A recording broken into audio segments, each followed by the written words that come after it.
Hello and welcome back to the Matrix Green Pill podcast. I'm Hilmarie. Today I'm so excited to introduce a guest whose journey is nothing short of remarkable, one of resilience, reinvention, and purpose.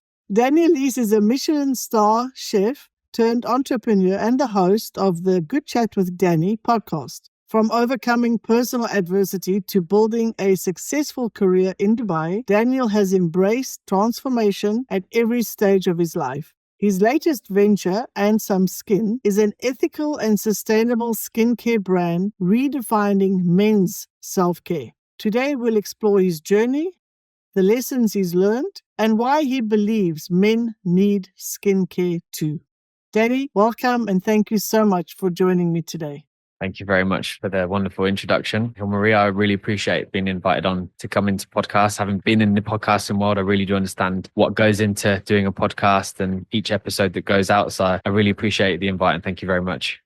You're very welcome and we're so happy to have you here. Danny, your story is incredibly inspiring. Can you take us back to the early years? What was the dream growing up? It's quite funny because I don't really reflect too much. Because, looking back at my life, I don't know, life at one point, like I would say before I kind of crossed the 10 mark, life was just about having fun, playing all the time. I used to love football and I was a very outgoing person. My mum always used to tell me about when, I'm the youngest of three, but she said I was the most outgoing kid you'll ever meet because strangers would come into the house and I would go and sit on their laps and ask them questions about themselves and stuff. And, from a young age, I was just very intrigued. I loved sport, like with a passion. Everything I did in life was just like playing football, cross country and all that type of stuff. And I just loved being outdoors. I never really looked at life as like kind of what I wanted to do in my life, because I think from a young age, I think most people just want to be a footballer or a famous person,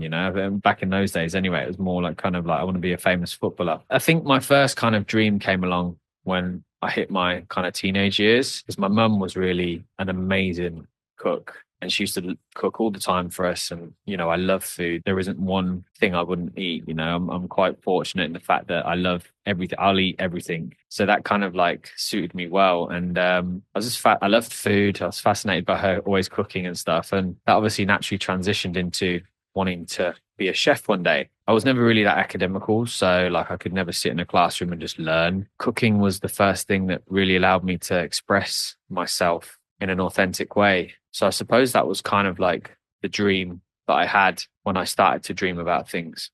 You had some challenges in your background. I don't know if you want to go into them and how those experiences shaped your mindset and work ethic. It was such a big time in my life because, I think my story would be that of a normal one if it wasn't for this type of adversity that I had to overcome. But basically, I'll take it to where it first actually started. I remember at some point, it was really weird, and I have to give some backstory to this to actually give context to what it actually means. But I remember when I was about 11 or 12, it was about those age, and I used to think that life was just happy and there was never any evil in the world or there was never any bad things that would happen. And you just thought life was good. I was very fun loving and, nothing really fazed me.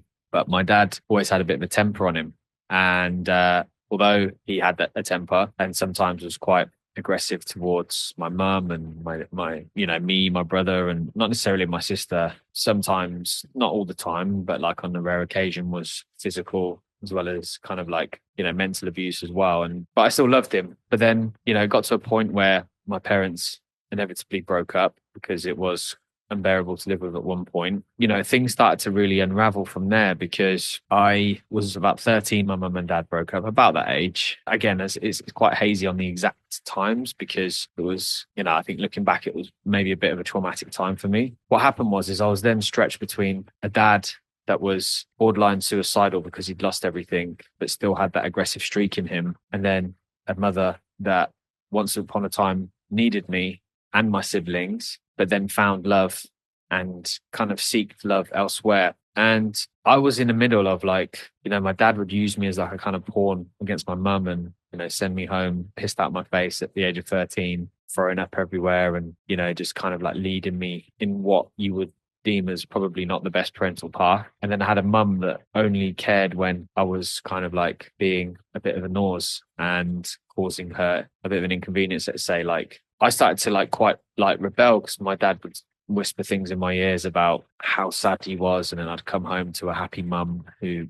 found love and kind of was like neglecting as kids, not in the sense that she would still be the mum and feed us and do the things that a mum does, but she wouldn't show us the love that she used to love when she needed it. And I just slowly but surely started to become extremely aggressive, especially when I drank. And I think now I've had time to reflect. I was just somebody, a young man that needed love, needed guidance, didn't get it. And that would then spiral into taking drugs, smoking weed, then going on to more harder stuff. And it was just like, I was always raised well and I had great grandparents and family around us and stuff. It was just that when I kind of got out of that realm, I was a bit wild.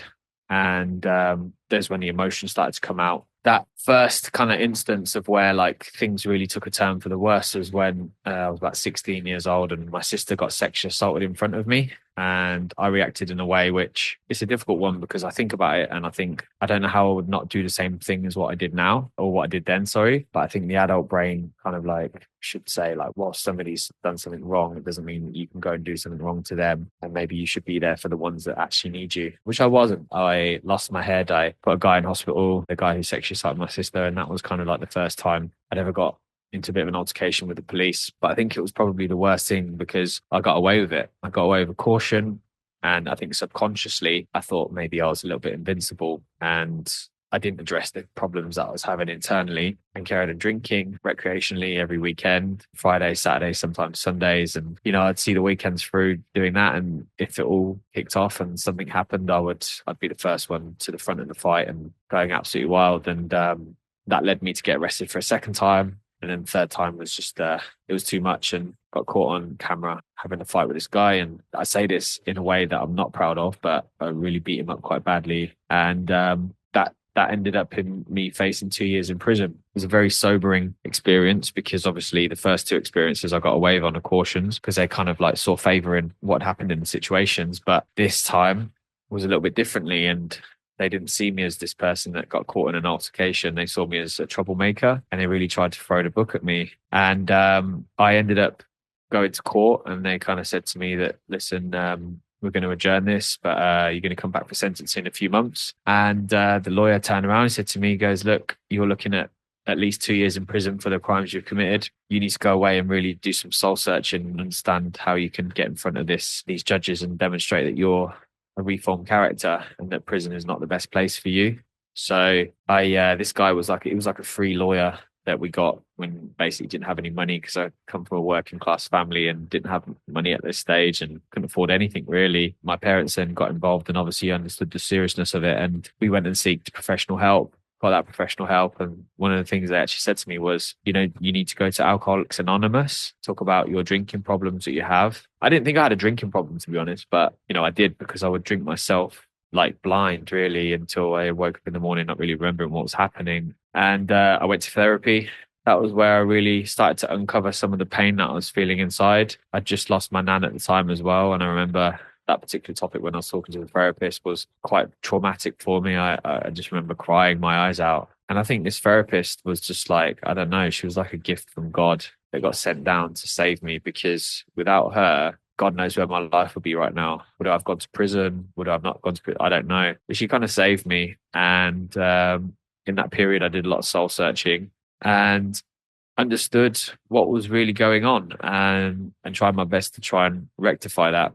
What a story. Wow, incredible. I'll just say, firstly, thank you so much for sharing that very personal experience with us. Certainly not the ideal life for a child. As you mentioned, those first 10 years were happy, no problems in the world. And then suddenly to have your whole world ripped out from under you, you know, a split, when parents split up. And then when you, as if children, or when the children are used as pawns between the parents, it's an awful situation. And then you can almost understand, you know, going to drinking, drugs, because this would be a way for you to forget, just put you out of your misery and not have to think about, not have to deal.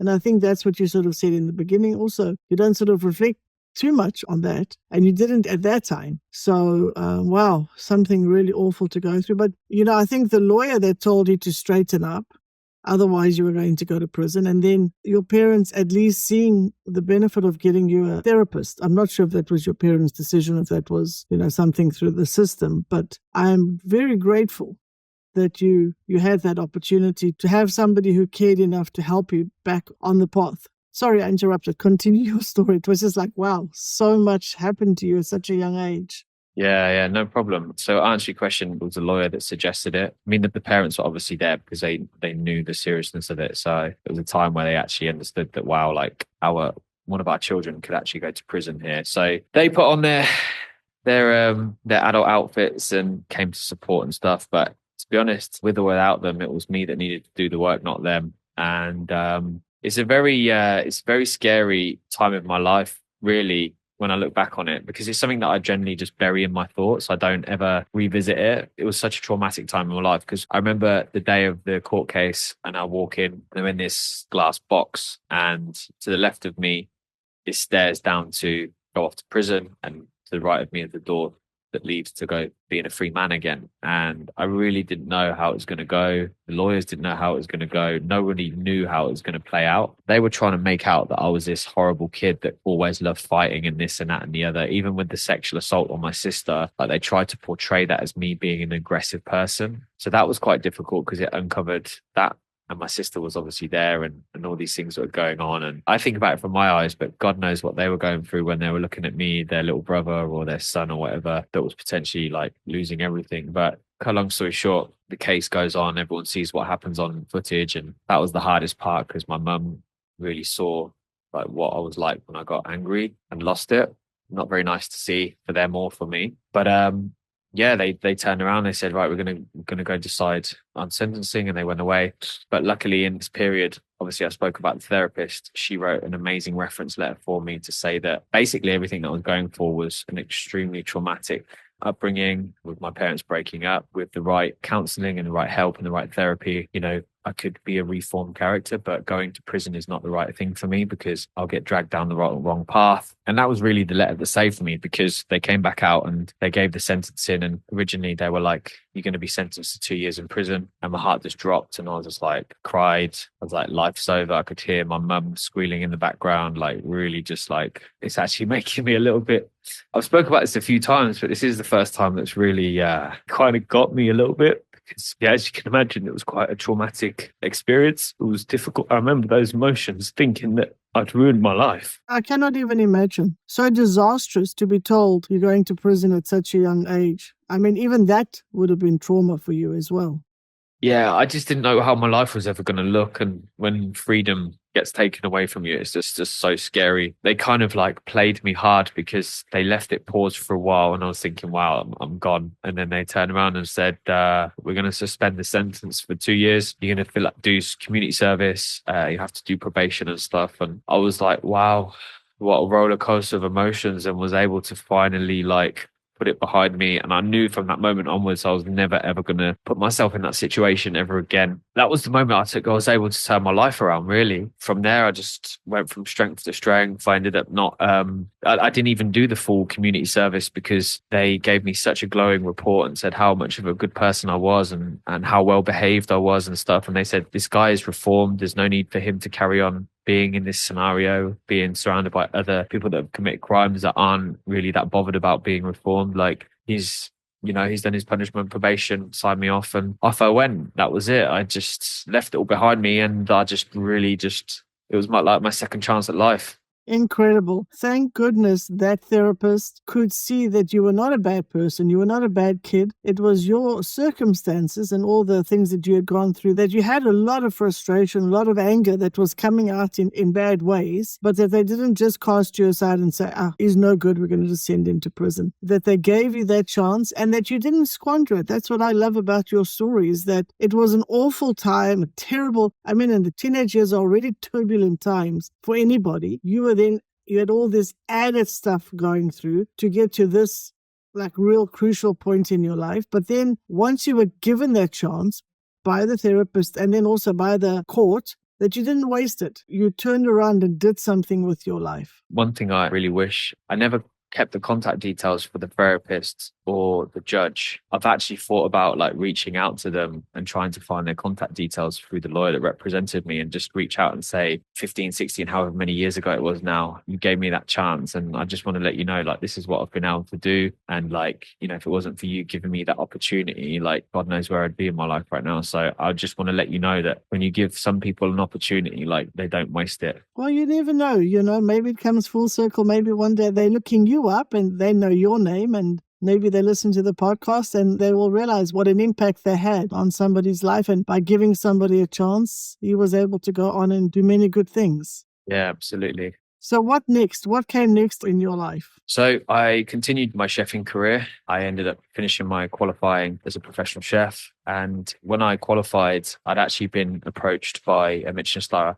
restaurant in the UK that was run by the late Gary Rhodes. And they saw value in me and decided to offer me a role as a pastry chef working in a Michelin-starred restaurant. And I kind of like cut all of the journey of my working life as well in this period. But I started working when I was like 14 years old in kitchens. That's how much I loved cooking. And I ended up excelling and getting to Michelin-star. But I was in my early 20s, and I just realized that working in Michelin-star restaurants wasn't really the life that I actually wanted. I was working close to 20 hours a day. I'd made the move to London.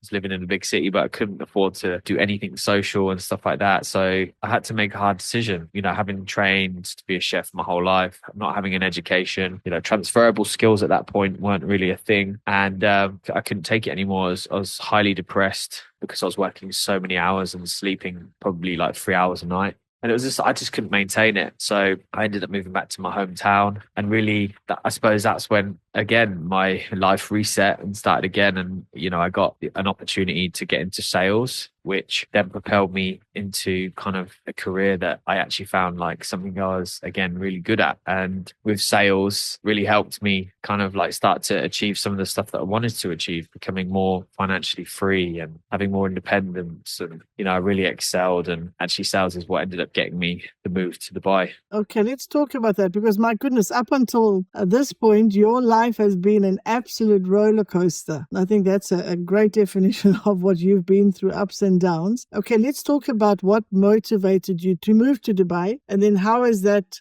decision impacted your personal and your professional life?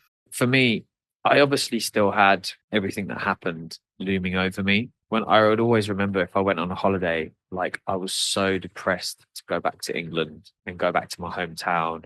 And having tasted it living in London, I knew that moving to another city in the UK wasn't really an option for me because I still wasn't feeling fulfilled. I ended up selling a house to a guy who owned a business over here. And that's how the first job came about. And I always thought that being a chef would give me the opportunity to travel the world. And obviously when I stopped doing that, I then realized that, well, actually chefing isn't going to be the thing that gives me the freedom to travel the world. Maybe this is. And I knew nothing about Dubai. I literally knew zero. I thought Dubai was a country. I didn't even know what the United Arab Emirates was. I remember when I got my ID, I was like, what's the UAE? They're like, the country that you live in. That's how like little I knew about the country. I just wanted to escape. It was like that opportunity to just leave my old life behind and kind of like start afresh where nobody knew me. I had nothing looming over me, like kind of like I had positive influence around me. I had hot weather. And I was in a city where people just wanted to go get it. It had such a positive influence on me in that sense because it showed me what life should be like. Like you should be able to live in a safe country. You should be able to earn loads of money without the government stealing it from you. You should be able to be around people that also want you to do well. I'm not saying that everybody in Dubai wants you to do well, but everybody's come here for the same reason. So you're kind of like surrounded by people that encourage you. Whereas what I felt that when I was in the UK, and even now when I'm in the UK, like I still feel that it kind of pains some of the people that I know to see somebody having a better life than them, if that makes sense. But being exposed to so many different nationalities as well, honestly, that made me grow in so many more ways than one. Develop emotional intelligence for how other people think, like so many different things. I literally have got so much to thank for this country because it's like shaped me. Because I was 24 when I moved here. I'd just turned 24. So I was still a really young man. Obviously, I'd had all the stuff that had happened already. And like, I remember even when I quit being a chef, I remember seeing a recruiter and she told me that I should just go back to cooking because no one's going to employ me with the qualifications that I have, which I was like gobsmacked at. And that was like, a recruitment consultant tells you that you're unemployable and you should just go back to the job that you hated. And when Dubai came around, it was just like, sky's the limit. And it is, yeah. I mean, don't get me wrong, it obviously has its pros and cons, but I would say that, my mum always used to say to me in difficult situations, like whenever you're having a scenario which is hard in your life, yeah, you've got to write down the pros and the cons. And if the cons outweigh the pros, then you know that it's time to move on. Whereas Dubai is like, there's just so many pros. And I think the leadership here do a phenomenal job. And it's a place where people can feel free and feel safe, like despite what people say in the media and the Western media and stuff. But generally, like if you do well, then the country does well. And I think that's why it works so well for a lot of people here. And as you said, it's a real multicultural society, people from just about in everywhere you can meet. So it really is a melting pot of people with so many opportunities to be successful. Yeah, and you'd be surprised what you can learn from other nationalities. Like I've just learned so much, about how talented like other nationalities are and the way they think, the way they do business, everything. It's just helped me because I go back now to the UK and I love my friends, I love my family, but you can just tell by the conversations you have that they're just so surface level compared to what I'm experiencing because I've experienced so much. If you're open-minded, listen, not everyone's open-minded, but if you are open-minded and you understand that you can learn from everybody, then that just propels you further because you're taking in all these different, as you said, cultural differences from people, and that just gives you a whole new way to look at the world. So let's talk then about your decision to become an entrepreneur. What inspired this transition? Obviously, most people in the entrepreneurial world will know a guy called Alex Hormozy. And he always says about when you start your own business, you have to come from a place of pain. And my place of pain came from having a challenging working relationship with my employer. It was incredibly difficult. It was really hard to understand at times, how I could continue to work with individuals like that because we really clashed. And I always used to think to myself, like, well, if I can take a business from doing zero to doing multi-million dirhams a year, potentially I could do that for myself. But I knew that the industry that I was in at the time, which was construction and interior design, I just knew that it wasn't an industry that I wanted to stick in because it's very cliquey. It's quite a toxic environment with, people paying and not really wanting to pay you for even if you do a great job. And I just knew that if you take on that stress of building projects for people and spending millions of dirhams and not getting paid for it, then it's a very stressful place to be. So I tried to look at businesses I felt passionate about, and people were telling me you should start your own food and beverage consultancy, and I kind of dabbled in that but didn't really enjoy it, so I didn't continue. People said go and start your own company and with interior design and fit out, and I dabbled in that and I enjoy it. And then a conversation during COVID really enabled me to open my eyes to the industry that I'm in now. And at the time I'd been using some skincare products which were causing a bit of a reaction to my skin, but I wasn't aware that it was the products that was causing the reaction. I decided to speak to a friend about it, and he said to me, you should look at your skincare products because if you don't understand the ingredient, neither does your body. And that just like rang in my head for days. And during lockdown, obviously we weren't allowed to leave the house, so I had a lot of time on my hands, and I decided to get all my products out. And this was back in the day before you could scan products and tell them before they could tell you if it was safe or not. I traffic light, basically put an Excel sheet, and I did like a traffic light system where red was like, you do not want to put that on your body. Amber was kind of like moderate risk. Green was like good to go, healthy, good for the skin. And a lot of the products had more reds than greens. And I was like, this is wild. And then I started to uncover some of the emulsifiers that they use in moisturizers is from silicone, which anyone that knows silicone will know that it's not a natural product and it is basically plastic. So, and then you have preservatives, which were literally so toxic that they were only approved up to 1% concentration. Anything more than 1% concentration, you would potentially have like nerve damage to the body. You would really suffer badly from it, and even been linked to causing cancer. Scents that mess with the hormonal system and really disrupt that. cause PCOS, and all these studies were just, I was just like, felt like I'd been cheated on my whole life because I'd been told to go with these marketed brands, which were all over TV and had the big marketing spend, and you could trust them because they smelled great, but really they were extremely toxic products that really caused long lasting damage. And now we're starting to see that with a lot of these big brands, and you see how much money they're settling for out of court because of all of the cases that have been raised against them for the ingredients that they use in their products, but they're still getting away with it. And I just threw everything away. I threw everything away and I just started making my own skincare products at home. So I'd order all the raw ingredients,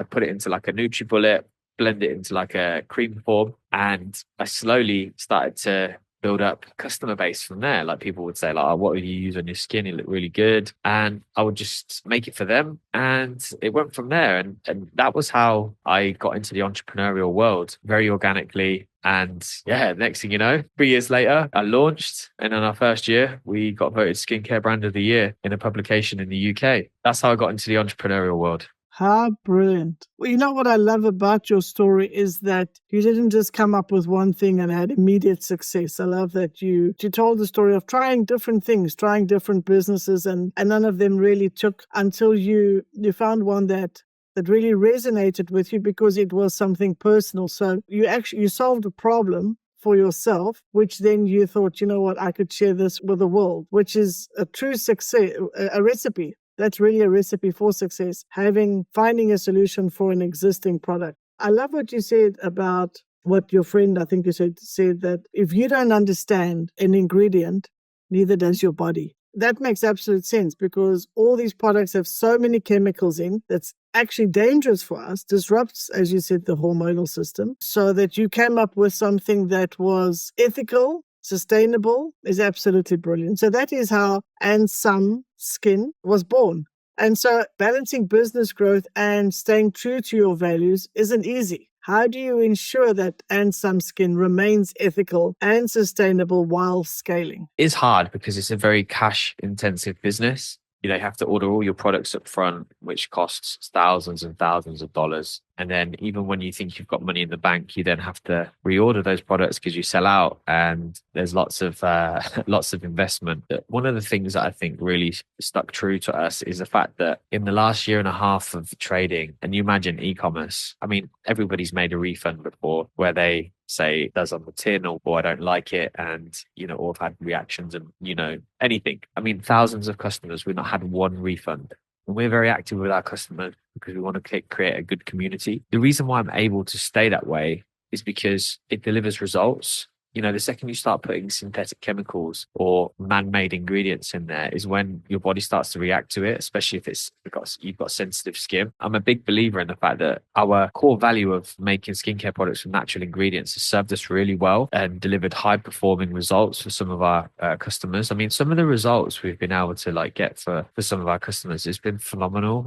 It just brings me so much joy that I've been able to help people transform their skin from once upon a time being really lacking in confidence, not being able to leave the house because they're paranoid that their skin's too flaky or their acne's too bad, or they don't really have confidence in themselves because they're not confident with the way they look. And then, they start to get compliments on their skin from the products that they've been using. That's really what keeps me going and staying true to our goal, is because I just have, a passion to make sure that natural skincare is available for men, because we always get forgotten. And whilst we're growing and I don't need investment right now and I can be sensible with my cash flow, it enables us to stay true and stick to our guns. And, we actually got pitched by some investors the other day, and we was actually having a call with them and they were like, oh, we really want to invest. And, I said, right now I want to keep growing the brand until I physically can't keep growing it on my own cash flow. And then we'll start going out to investors, because we don't want to have an investor come and invest in a business and then they say, well, I'm actually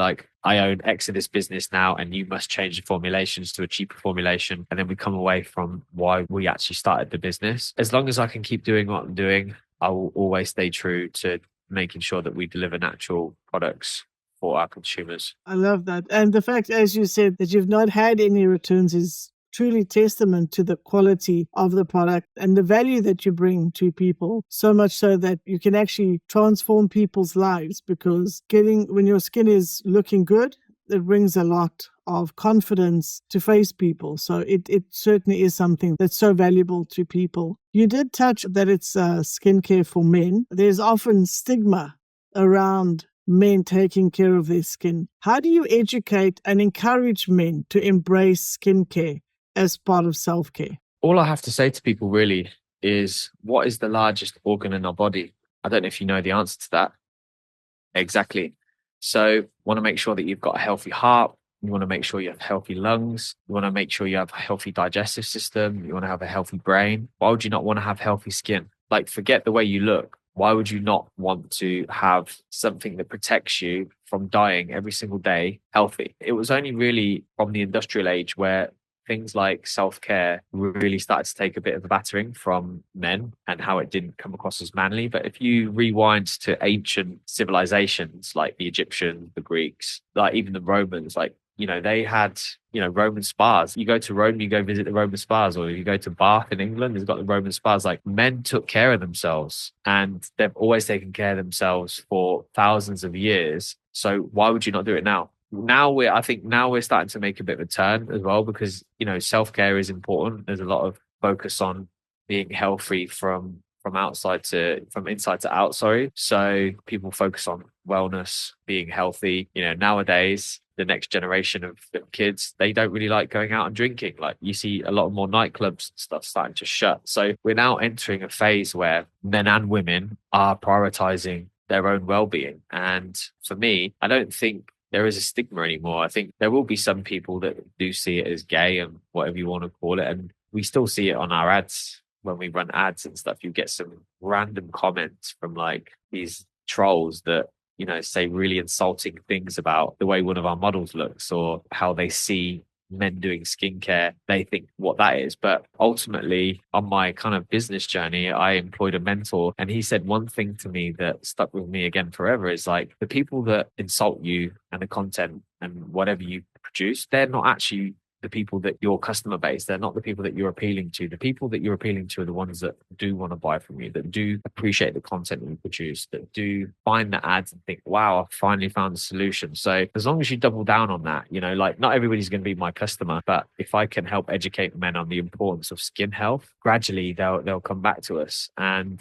we see that a lot now. Is one of the things that's been great about the business is our repeat customers. Like, I'd say 75% of our customers that buy from us come back and buy again, which goes to show that, men do like to look and feel great. We're on the right track, but we've got to change one head at a time. And when we do that, then, we're slowly but surely getting close to the goal of educating men on the importance of self-care. I love that. Excellent. And as you say, it's not only about looking good, it's actually about being healthy. And I think you mentioned there about the Gen Z, the young people today, there's a whole cultural shift in the way that they're approaching life, which is so different from earlier generations. They are far more conscious of their health, not drinking. Unfortunately, I still see a lot of smoking, but there's many of them that will look after their bodies a lot more and a lot more conscious of being healthy. And this taking care of your skin is just one more part of being healthy. I really liked what your mentor said, that the people that insult you are really not your customer base. They're not the people you're appealing to. Don't take mind or don't heed them, because the people that where you are making an impact, they are those return customers that keep on coming back, and you're making a real impact on their lives. And you're always going to find trolls. You're always going to find people who don't want to see you succeed and can find all the negative things to say. That's really just shows how uneducated they are, because if they really understood, they would be buying the products as well. Yeah, 100%. They interact with the content, and that just shows to me that because they're interacting, one day they will end up being a customer for sure. Exactly. They're noticing the content. That's why they're saying something. Yeah. You're an expert on skin. You've done it yourself for your own skin. Now that we've got you here, I'll ask you some questions that people often ask about skincare. Number one, what is the best skincare ingredient for all skin types? So there's a compound that I rave about, and it's called Hydroxytyrosol. This has been linked to the ancient Greek civilization as well, because obviously olive oil was a huge part of their diet. They always used to use it on their skin to protect them from the sun. So hydroxytyrosol is a compound that comes from olives. and olive oil production. And it's a potent antioxidant that really protects you against all types of environmental stressors, like, the pollution that you get in the air, but it also works wonders on your skin. So it really helps to revitalize it and also reverse skin aging. So it's really good for fighting fine lines and wrinkles. If I was to say finding a skincare product, if you can find something that's got hydroxytyrosol or olive compounds in it, this is like an absolute game changer when it comes to transforming the skin. What is the best skincare routine for men? If I was a man new to skincare and I was starting out, I would use 3 products. I would use a cleanser or exfoliator. This basically helps to remove all the dirt and toxins from the day and is essential, because if you don't remove all the dead skin cells, the dirt, the toxins, then your products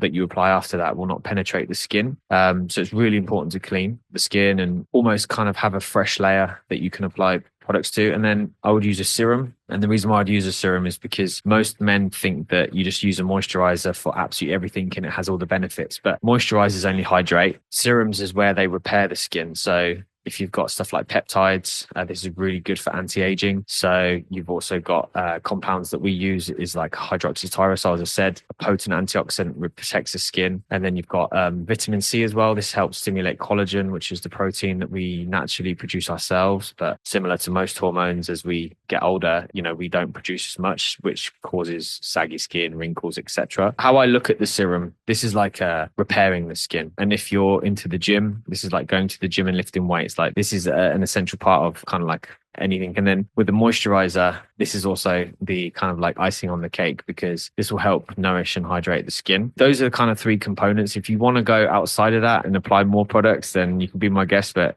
I don't think it's necessary to go any more than that, especially if you're kind of new to this. What about the eye area? Do something different for the eye area, or would you use the same moisturizer? You can have eye-specific creams. So we have caffeine, because caffeine is just like, you apply it on the skin. It's very similar to like drinking it, right? It's a stimulant. So it will actually stimulate blood flow to that particular area. That's what you kind of need, especially as you get older, because you tend to see the kind of dark circles under the eyes and the wrinkles. But if you've got something that helps stimulate blood flow around those areas, that this will help. But you can use an eye cream if particularly kind of like let's say your crow's feet are starting to enlarge and you're starting to get conscious about that as well. But if, again, as I said, if you're starting out and you're new to skincare, I don't like to overcomplicate it. A simple cleanser to help cleanse the skin and clean it. And then you've got a serum which will repair the skin as well. And then once you've got moisture, then once you get into the habit of things and you want to explore more, then you can start adding in eye creams and things like this. Excellent. Well, thank you for sharing that. What are some skincare mistakes that people should avoid? You should apply SPF every day. Everybody thinks that SPF, but most SPFs do more damage than good based on the ingredients that have got inside. I could talk all day about this, because sun cream is one of the kind of like biggest contributors towards pollution in the sea, as well as actually not even doing that much of a benefit for you. So I will start off with, if you ever use spray on sun cream,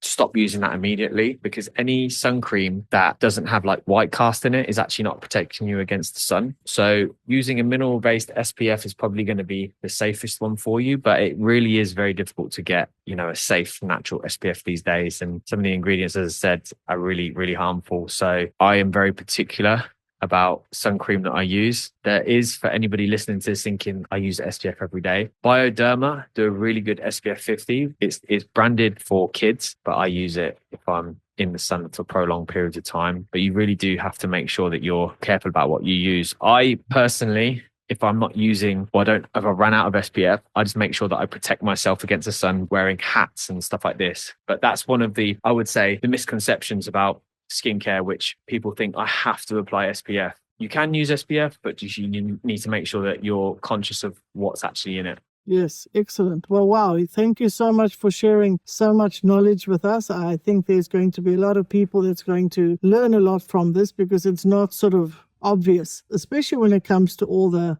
chemicals and the dangerous things that are in products. You would almost think that these things should be regulated or are regulated, and somebody should controlling what they're putting in, and yet all these things are out there that could be doing a lot of damage to people. So what's next for you and Som Skin? Are there any exciting projects or plans on the horizon? We are launching new products. we are going to be launching a new product range in the next couple of months. And this is going to be more focused on soap solutions, which are safe, as well as shampoos and deodorants. Again, as I mentioned, coming on to kind of like deodorants where, spray on SPFs, anything comes in a spray form, I would stay away from. It's not exactly the safest. Some of the scents that they use can really affect kind of like, there's actually studies that show that it can cause inflammation in the airwaves if you breathe this in. But yeah, so we're actually launching new products, soap coming, a shampoo bar, as well as a natural deodorant cream. So that's the kind of the next exciting steps. We're also launching in the US as well, which is going to be pretty exciting. So that'll be happening later on this year. And then towards the end of the year as well, we're going to have more products come out as well. So as I said at the beginning, like during the podcast, we have a great community and we talk to our customers a lot and find out what they're really looking for, and we listen to what they say, and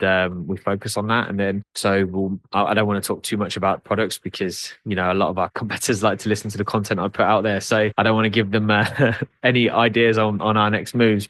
And then what we're going to do in 2026 is really double down on solutions for people that actually suffer with skin conditions. Some of the content I release now, I get to speak to some people that unfortunately suffer really badly with autoimmune diseases, which, it really affects their skin. We want to really go down the kind of like medical grade, natural solutions and really provide solutions for people that have suffered for years and kind of given up on any type of product. So yeah, lots of exciting things coming up and lots of stuff to look forward to. It sounds exciting. Congratulations on the plans that you have. Some of them seem quite ambitious. You've come a long way and there's nothing to stop you from taking the next step. And a move into the US, nothing like it. I think that will be brilliant for you. And I really hope that it will go well for you. My daughter, by the way, sent me my daughter's 17 and she's also really have been struggling with acne. And she sent me something the other day to use tallow soap, which I think is a lot more natural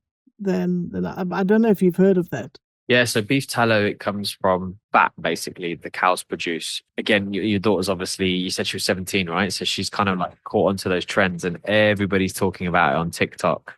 Unfortunately, as a consumer, what they really need to do is look behind the label rather than just understand the marketing and go, oh, it's got beef tallow in it. Just understand that that's a small component to it. And anybody that's ever smelt beef tallow will know that they do not want to put that on their face and leave the house. So there's going to be a lot of additives added to it and stuff. But there's one application I would say everybody listening to this podcast now needs to download, and it's called Yuka, Yuka. You can scan any product, and even if it's not registered on an application, you can register it. And all you need to do is literally take a photo of the barcode, take a picture of the ingredients list, and it will tell you exactly what's in it. So this really helps consumers make more educated choices. So you don't have to sit there and research online. You literally scan it, and in 30 seconds, it tells you what the harmful ingredients are. And then it's down to you if you want to continue to use it or not. Excellent. We'll try and put a link to that. It's UA.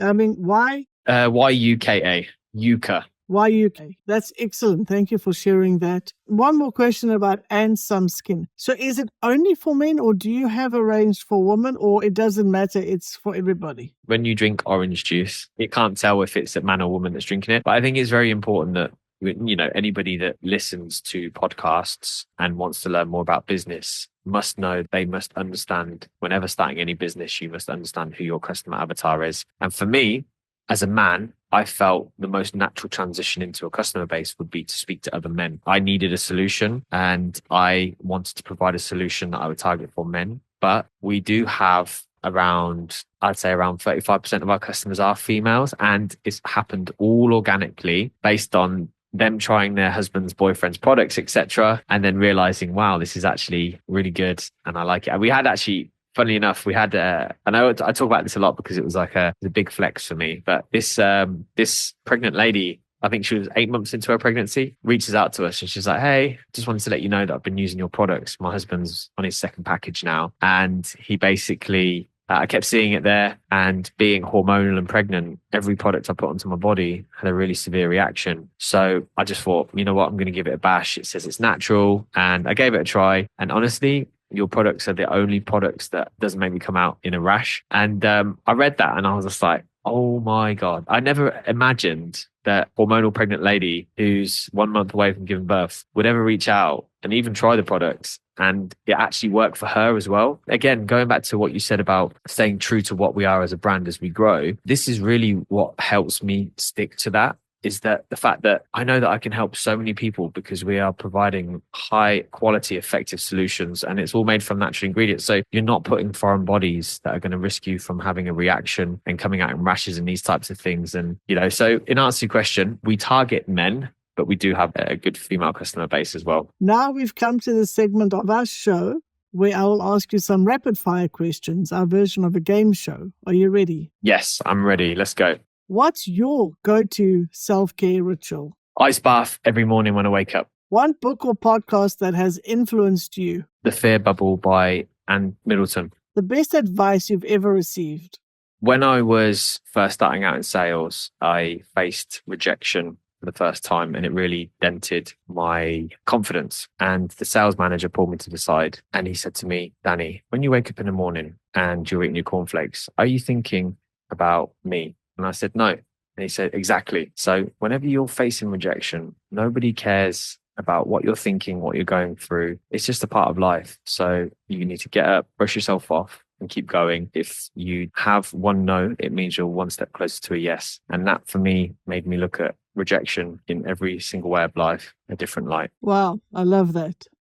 Every no is one step closer to a yes. Brilliant. Excellent. In one word, how would you describe your journey so far? Fruitful. What is one thing you do every day, no matter how busy you get? Drink a double espresso the second I wake up. Well, thank you for playing along. That was easy enough. Now, I would like to ask you our signature green pill question. Could you share an inspiring or life-changing experience that you have gone through, your green pill moment?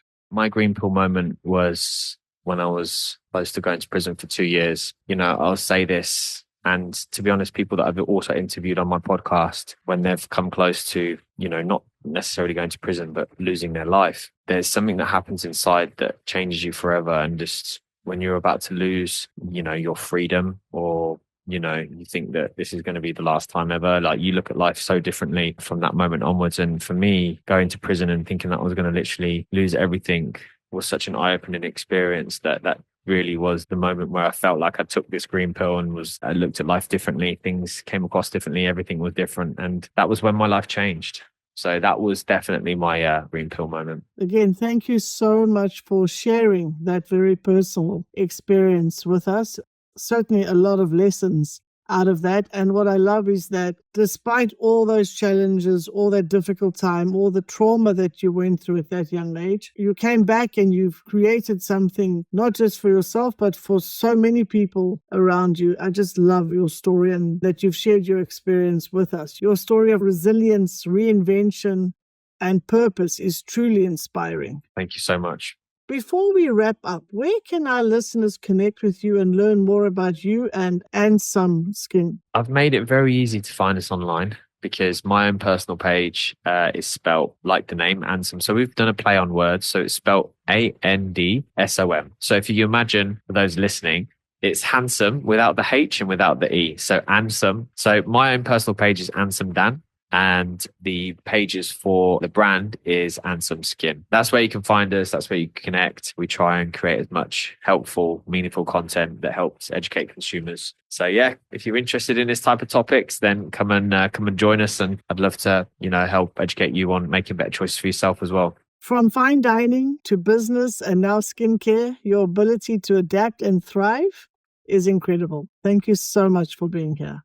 Thank you for having me. I really appreciate it. And to our listeners, thank you for tuning in to another episode of the Matrix Green Pill podcast. If you enjoyed this conversation, don't forget to subscribe, leave us a 5-star review, and stay connected for more inspiring discussions. Until next time, keep pushing boundaries and taking care of yourself, inside and out. If you enjoy our conversations, please like and subscribe. See you next Wednesday.